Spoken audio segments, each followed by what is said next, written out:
प्राची जी, हम लोग केवल इतना ही उम्मीद करते हैं कि सरकार एफिशिएंट हो, इफेक्टिव हो और जो भी पैसे हम लोग कर के द्वारा देते हैं सरकार को, उसको सही ढंग से यूज करें। तो हम तो चाहते हैं ये कि हर खाद्य पदार्थ हमारे देश में जो लोग आम लोग आज उपलब्ध करते हैं उसमें कटौती होनी चाहिए प्राइसिंग में, और उसका तभी हो सकता है जब आप इन्वेस्टमेंट बढ़ाएंगे फूड प्रोसेसिंग पे, आप इन्वेस्टमेंट बढ़ाएंगे टेक्नोलॉजी पे, ताकि हम लोगों को कम से कम कीमत में अच्छी गुणवत्ता सामान या सेवा मिले। और इसी पे हम लोग को ध्यान देना चाहिए कि कैसे लोगों के जब कोई शिकायत हो उसका निष्कासन जल्दी से जल्दी कैसे हो सके, एक ट्रांसपेरेंट रूप से अकाउंटेबिलिटी आनी चाहिए। आज हम यदि कोई भी निवेश करना चाहें तो कोई भी चीज ट्रांसपेरेंट नहीं होता है। यदि आपके पास कोई यदि पहुंच है, आपके कोई इन्फ्लुएंस है, तो आप सब कुछ उपलब्ध कर सकते हो। लेकिन जी सर, बिजौन साहब मैं 1 मिनट आ रहा हूं। वित्त मंत्री शायद राष्ट्रपति भवन से अब निकल चुकी हैं। देवेंद्र,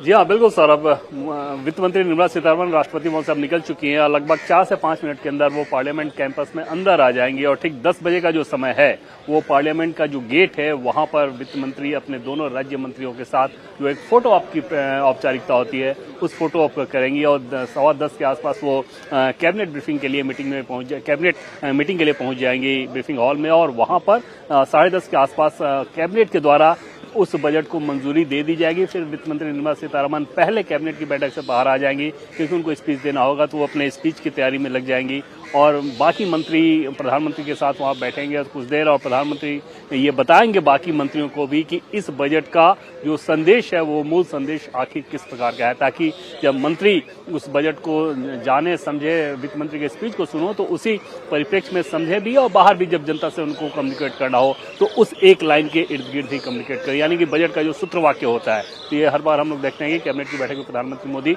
बजट की मंजूरी के बाद मंत्रियों को ब्रीफ भी करते हैं। आज भी उस काम को किया जाएगा, लेकिन फिलहाल जैसा कि हम लोग लगातार इस बात को लेकर चर्चा कर रहे हैं कि वित्त मंत्री निर्मला सीतारमण का इंतजार है कि बस अब से कुछ मिनट के अंदर वो पार्लियामेंट के मेन गेट पे पहुंचने वाली है जहां पर फोटो ऑप की प्रक्रिया की जानी है। राष्ट्रपति भवन से ऑलरेडी निकल चुकी हैं। सौरभ, यहाँ तस्वीरों में आप देख भी रहे होंगे राष्ट्रपति भवन से निकल करके अब पार्लियामेंट की तरफ वित्त मंत्री की गाड़ी जो है वो मुड़ चुकी है और वहां पर कैबिनेट की मीटिंग होगी है पार्लियामेंट के अंदर और ठीक 11 बजे ये बजट जो है वो देश के सामने रखेंगे। 8वां बजट है निर्मला सीतारमण जी का, रिकॉर्ड 8वां बजट वो पेश करने जा रही हैं। इस फहरिस्त में और बड़े बड़े नाम है, मोरारजी देसाई का नाम लिया जाता है, सबसे ज्यादा उन्होंने बजट पेश किए 10 बार। अब देखें आप कि आज के इस बजट से क्या हासिल होता है, किस तबके को क्या हासिल होता है। वित्त मंत्री कैबिनेट पहुंच रही हैं, बस अब थोड़ी देर का इंतजार और है और बजट ठीक 11 बजे वो पढ़ना शुरू कर देंगी पार्लियामेंट में। राष्ट्रपति से मंजूरी ली जा चुकी है और एक फोटो आप जैसा अभी देवेंद्र बता रहे थे, अब जब वो पहुंचेंगी पार्लियामेंट के गेट पर तब वहां पर एक बार फिर आपको उनके हाथ में वो लाल आईपैड नजर आएगा जिसमें देश का बजट या देश का खजाना उसका लेखा जोखा मौजूद है।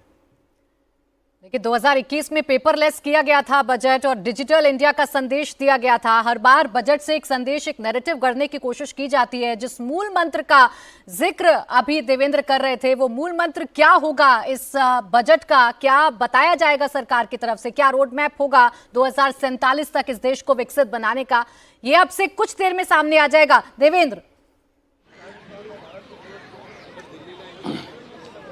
और प्राची, पार्लियामेंट कैंपस के अंदर वित्त मंत्री निर्मला सीतारमण अब पहुंच चुकी हैं और उनके साथ उनके दोनों राज्य मंत्री भी हैं और बस चंद मिनट के अंदर आपको वो तस्वीरें भी दिख जाएंगी और जिस तस्वीर का इंतजार रहता है। हालांकि जो राष्ट्रपति भवन में आपने देखा ही या वित्त मंत्रालय के सामने भी आपने उन तस्वीरों को देखा और अब तीसरी बार जब पार्लियामेंट में कैबिनेट की बैठक में जाने से पहले राष्ट्रपति की मंजूरी के बाद वो तस्वीर अब से बस चंद मिनट के अंदर वो आपके सामने होगा। ऑलरेडी वित्त मंत्री निर्मला सीतारमण पार्लियामेंट कैंपस के अंदर हैं और गेट पे वहां पे जाती हैं, और गेट पे जाने के साथ जैसा कि हर बार हम लोग देखते हैं तस्वीरों में कि दोनों तरफ उनके दोनों राज्य मंत्री रहेंगे, और वहां पर एक बार जब मंजूरी दे दी है वहां पे फोटो अप हो जाता है तो कैबिनेट की मंजूरी के लिए वो सीधे कैबिनेट की बैठक के लिए चली जाएंगी, जहां पर बाकी मंत्री ऑलरेडी पहुंचे हुए हैं और वित्त मंत्री का इंतजार किया जा रहा है। उसके बाद प्रधानमंत्री मोदी भी उस कैबिनेट की बैठक में पहुंचेंगे।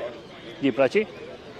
तो बिल्कुल देखिए, वित्त मंत्री निर्मला सीतारमण पहुंच चुकी हैं पार्लियामेंट। थोड़ी ही देर में सारी औपचारिकताएं पूरी की जाएंगी। एक और फोटो अप होगा, वो भी आपके सामने आएगा। लाल लिफाफे में बंद उम्मीदें 11 बजे आपके सामने खुलेंगी कि क्या गुड लक ये गुल्लक से निकलता है, ये आपके सामने आ जाएगा। तो बस औपचारिकताएं पूरी की जा रही है। राष्ट्रपति से मंजूरी मिल गई है, मुंह मीठा कर लिया है, और अब देश का मुंह मीठा कराने की तैयारी निर्मला सीतारमण करेंगी। लेकिन कैसे कराएंगी देश का मुंह मीठा? बहुत सारी उम्मीदें, सबको उम्मीदें हैं। इस सेक्टर को क्या मिलेगा, उस सेक्टर को क्या मिलेगा, शिक्षा के क्षेत्र में क्या बदलाव होंगे, युवाओं को क्या मिलेगा, रोजगार का सृजन कैसे होगा, कैसे नए रोजगार के जो अवसर हैं वो क्रिएट होंगे, महंगाई कैसे कम होगी, कैसे विकास दर बढ़ेगी। सारी चुनौती हैं सरकार के सामने, और इन चुनौतियों को कैसे दूर करती हैं निर्मला सीतारमण, आपसे कुछ देर बाद आपके सामने ये भी आएगा। देखिए, आज हाथ में जितना पैसा है सरकार के, वो कैसे बांट रही है पता चल जाएगा।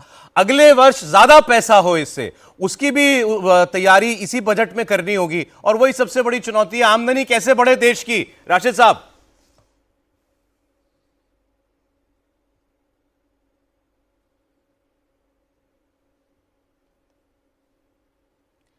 देखिए राशिद जी इस वक्त हमारे साथ नहीं है। बिजौन जी, ये उम्मीदें जो कर रहे हैं, और जिस मूल मंत्र की बात अभी की जा रही थी कि एक संदेश, एक रोड मैप तो कम से कम क्रिएट किया जाता है, एक रोड मैप तो कम से कम बताया जाता है इस बजट से, तो वो क्या रोड मैप सरकार दिखाने की कोशिश कर सकती है आज के अपने इस बजट से? हमारे हाथ में ज्यादा पैसे होनी चाहिए, हमारी सेविंग्स बढ़नी चाहिए, हमारी सोशल सिक्योरिटी बढ़नी चाहिए। हम उम्मीद करते हैं कि हमारे टैक्स के पैसे को इस ढंग से यूज करें कि हम एक अच्छी नींद ले रोज। कल सुबह क्या हमारे दुग्धता हो वो ना हो हमारे अंदर में। हमको एक सिक्योरिटी चाहिए, हमारे स्वास्थ्य कंप्लीटली कवर्ड होनी चाहिए, हर एक व्यक्ति के स्वास्थ्य कवर होनी चाहिए। आयुष्मान भारत में हम उम्मीद करते हैं कि और भी निवेश होगा, वहां पे सरकार और इन्वेस्टमेंट करेंगे। हमारे हेल्थ बजट जरूर बढ़ेगा, एजुकेशन जरूर बढ़ना चाहिए। आज प्राइवेट सेक्टर को देने के बाद हम कुछ पैनल मेंबर्स को सुने कि वो प्राइवेट सेक्टर होनी चाहिए। प्राइवेट सेक्टर जब आ रहा है कोई भी क्षेत्र में, हम देख रहे हैं कि कीमत बढ़ जा रहा है, ये नहीं होनी चाहिए। सरकार को हस्तक्षेप करना चाहिए ताकि लोगों को अच्छा एजुकेशन कम पैसे में मिले।